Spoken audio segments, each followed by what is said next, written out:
The Weekend Show. Good weekend, everyone. This is The Weekend Show, and I am your host, PanickSwitch. I know all of you have hopefully had a very good Thanksgiving, and I hope you all were able to survive Black Friday. Speaking of Black Friday, I have added a tiny little bonus for you guys, and that is the top 10 countdown of the less hostile places to be than being at your local store on Black Friday. Alright? We're going to talk about Mac versus PC, and just so you know, I'm not going to include it in any official bit. Just want to talk about it real quick. Paula Deen ate a ham to the face. Talk about a great donation.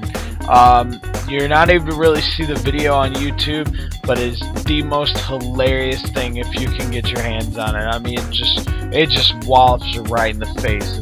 It's nice. She didn't get hurt, but it was really funny to watch. It was a humbling experience.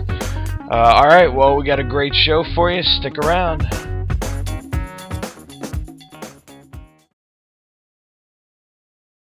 Hello, I'm a Mac. And I'm a PC. Hey, Mac, did you hear the good news?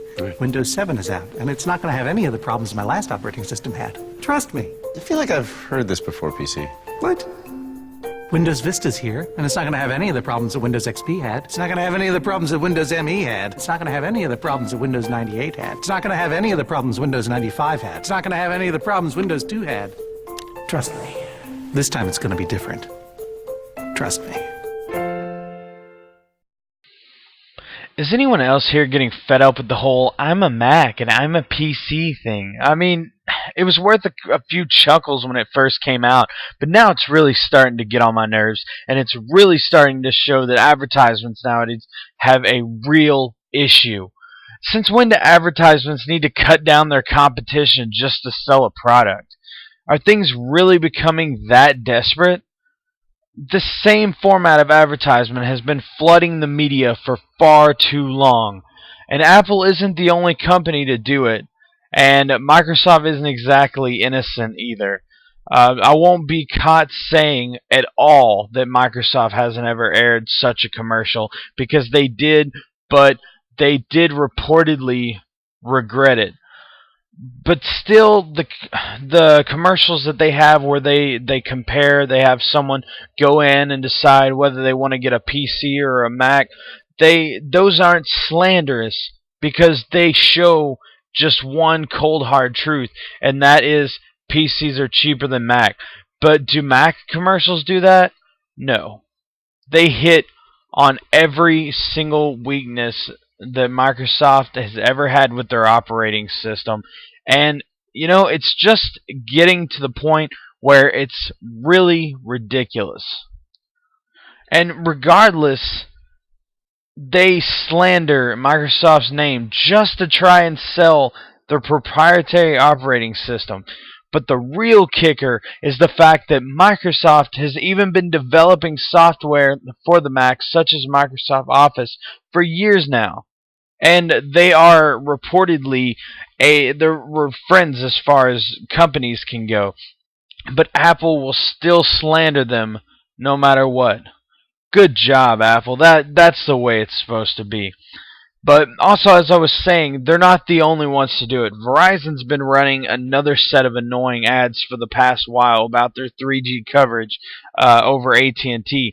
And they show such methods of mockery as the one I saw the other day where the man in the his Verizon's coverage map was blocking the TV.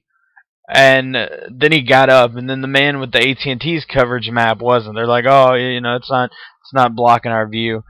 And I'm not going to lie and say that AT&T has more coverage than Verizon, but they do have more GSM coverage, for the record. But anyway, that's not what we're talking about. The point is, why should we have to be bombarded with such competitive and slanderous commercials when it's not even called for? To me, that shows a sign of weakness. That's right, I said it. Apple is feeling weak, so they have to cut down their competition to try and switch PC users over. I mean, it's one thing to say this product is better than the leading brand, that's a completely different thing. But to say, oh well, blah blah blah, your product just sucks and this is why it sucks, there's a big difference there. And why is it that when politicians slander another politician, it's looked down upon, but a commercial can do it freely? Anyway, this topic is this week's flaming topic, so I want to hear responses from you guys.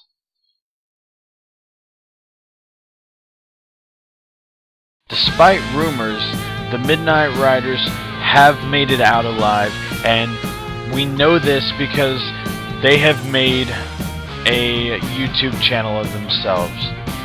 Therefore, we know that they were able to make it out of New Orleans, and we can all be happy to know this because Ellis, for one thing, is really crazy about this band, and after living the concert, they're a pretty rockin' band. You just have to kind of get the image of this kick-ass band up there playing this amazing fireworks show.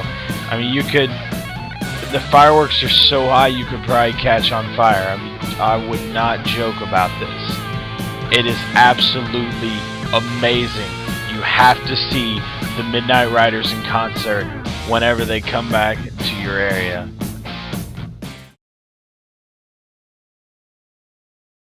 As a special holiday wish, I've decided to include a countdown of the top 10 less hostile places to be in regards to Black Friday.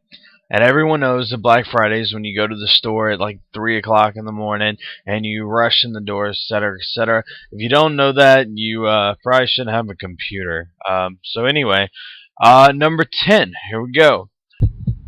At your ex-girlfriend's house for dinner with her new fiancé who's been with her for a year. However, you have only been rid of her for 7 months. Number 9, Rosie O'Donnell's ass cheeks. Oh my God, Becky, look at her butt. It is so big. Number 8, in the Palin household after President Obama took office.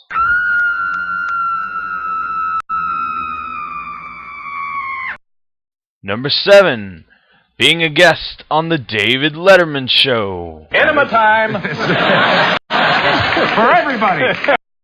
Number 6, cooking s'mores in a California wildfire. I'm melting! Melting!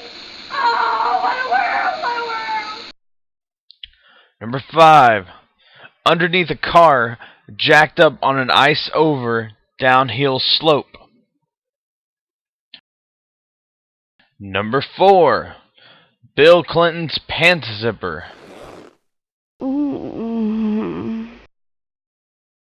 Number 3, the Battle of Thermopylae. This is madness! This is Sparta! 2, Paula Deen and her new hit comedy show, You Got Hammed. And finally, the top 10 less hostile place to be in regards to Black Friday. For number 1, we have the locker room of the Giants after getting smashed by the Broncos. I'll explain, and I'll use small words that you'll be sure to understand. I want to be just like you. I figure I need a lobotomy and some tights. I think you fuck. And that has been your top 10 less hostile places to be in regards to Black Friday. Thanks for listening. It's been a pleasure to do this. Once again, I am PanickSwitch, and this is The Weekend Show.